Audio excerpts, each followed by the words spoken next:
বিশ্বের বিভিন্ন দেশের হাজার হাজার তরুণের এক সময়কার সবচেয়ে বড় স্বপ্ন ছিল আমেরিকায় গিয়ে পড়াশোনা বা গবেষণা করা। বিশ্ববিদ্যালয়ের ল্যাব, আধুনিক যন্ত্রপাতি আর অঢেল গবেষণা ফান্ড, অনেকের কাছে এটিই ছিল সাফল্যের সবচেয়ে কাঙ্ক্ষিত গন্তব্য। কিন্তু এখন সেই ছবিটা একটু একটু করে ফিকে হতে শুরু করেছে। এমন বেশ কয়েকজন নামকরা বিজ্ঞানী যাদের কাজের অবদান আছে নাসা থেকে শুরু করে প্রিন্সটনের মতো জায়গায়, তারা হঠাৎ করেই যুক্তরাষ্ট্র ছেড়ে পাড়ি দিয়েছেন চীনে।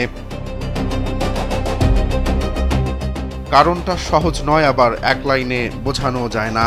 যুক্তরাষ্ট্রে গবেষণার বাজেট কাটছাঁট, বিদেশি শিক্ষার্থীদের ভিসা জটিলতা আর সন্দেহের চোখে দেখার সংস্কৃতি অনেক বিজ্ঞানীর ভেতরে এক ধরনের অনিশ্চয়তা তৈরি করেছে। Japan Bangladesh joint venture company JBS holdings limited. ঠিক তখনই চীন তাদের দিকে বুক খুলে হাত বাড়াচ্ছে। গবেষণায় বিপুল বিনিয়োগ, নতুন নতুন সুযোগ, এমনকি গবেষক আর তাদের পরিবারের জন্য বাড়তি সুবিধা প্রদান শুরু করেছে।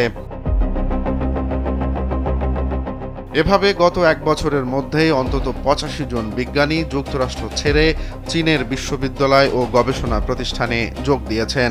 তাদের মধ্যে রয়েছেন নিউক্লিয়ার পদার্থবিজ্ঞানী, খ্যাতিমান গণিতবিদ, এমনকি একাধিক কৃত্রিম বুদ্ধিমত্তা বিশেষজ্ঞ। অনেকে বলছেন এটি হয়তো এক ধরনের রিভার্স ব্রেইন ড্রেইন, মানে আগে যেখানে প্রতিভারা আমেরিকায় ছুটে যেতেন, এখন তারা ফিরে যাচ্ছেন চীনে। চীনের বিশ্ববিদ্যালয়গুলো এই সুযোগটিকে যেন লুফে নিচ্ছে। আবার কেউ সোশ্যাল মিডিয়ায় পোস্ট দিয়ে গবেষক খুঁজছেন, কেউ কোটি টাকার সমপরিমাণ গবেষণা ফান্ডের প্রলোভন দেখাচ্ছেন। একই সঙ্গে তৈরি হচ্ছে বিশেষ ভিসা, যাতে তরুণ প্রতিভারা সহজেই সেখানে গিয়ে গবেষণার কাজ শুরু করতে পারে।